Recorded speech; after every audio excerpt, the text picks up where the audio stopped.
Halo semuanya, kenapa sih harga setiap makanan itu beda-beda? Pernah nggak sih kalian sampai mikir sejauh itu? Atau kenapa negara itu bisa krisis ekonomi ya? Nah, semua itu bisa dijelasin lewat ilmu ekonomi. Lebih tepatnya itu mikro dan makroekonomi. Kita mulai dari mikroekonomi ya. Mikro itu artinya kan kecil ya. Jadi kita itu bahas ekonomi itu dalam lingkup yang kecil, kayak rumah tangga, toko, atau satu perusahaan. Nah, contohnya gini nih, gimana cara warung itu menentukan harga nasi goreng, atau gimana orang itu bisa milih sepatu baru. Nah, dari sinilah mikroekonomi itu berperan.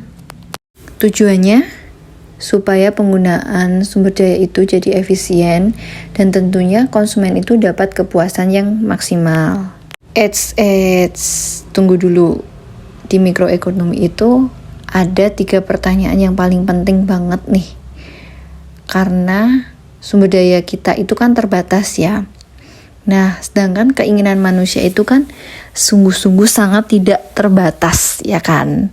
Nah, maka dari itu kita tuh ada 3 pertanyaan penting banget yang harus dijawab sebelum kita melakukan kegiatan ekonomi tentunya. Yang pertama itu adalah apa yang harus diproduksi? Ya dong tentunya. Dan yang kedua, gimana cara memproduksinya? Terus yang ketiga, untuk siapa sih barang itu kita produksi? Nah, itu adalah 3 pertanyaan yang penting banget yang harus dijawab sebelum kita itu melaksanakan kegiatan ekonomi tentunya, supaya kita bisa memanfaatkan sumber daya kita yang sungguh sangat terbatas itu tadi. Nah, sekarang kita naik ke level makroekonomi. Kalau tadi kan kita sudah bahas mikro, lingkupnya yang kecil kan. Nah, sekarang kita bahas ke makro yang lingkupnya itu besar. Nah, di makroekonomi itu kita belajar tentang ekonomi satu negara. Ya, lingkupnya satu negara ya.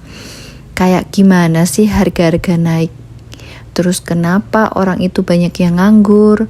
Terus gimana sih cara pemerintah itu ngatur semua kegiatan ekonomi?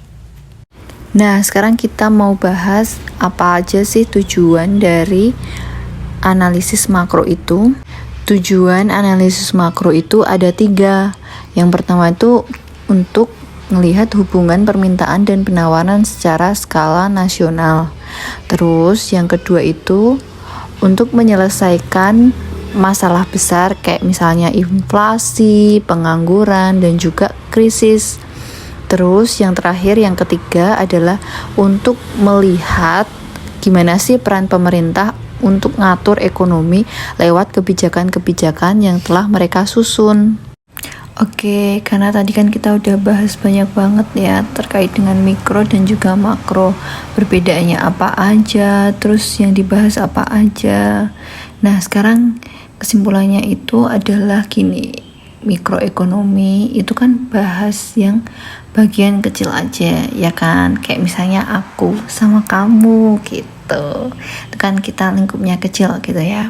Nah, sedangkan kalau makro itu bahas yang bagian yang lebih besar gitu, lingkupnya itu lebih besar, kayak misalnya negara dan juga dunia kayak gitu. Nah, dua-duanya ini penting banget buat bikin ekonomi itu jalan dengan baik kayak gitu. Gimana? Udah mulai paham kan? Yuk belajar ekonomi bareng-bareng, dijamin gak ribet. Sampai ketemu di video selanjutnya ya.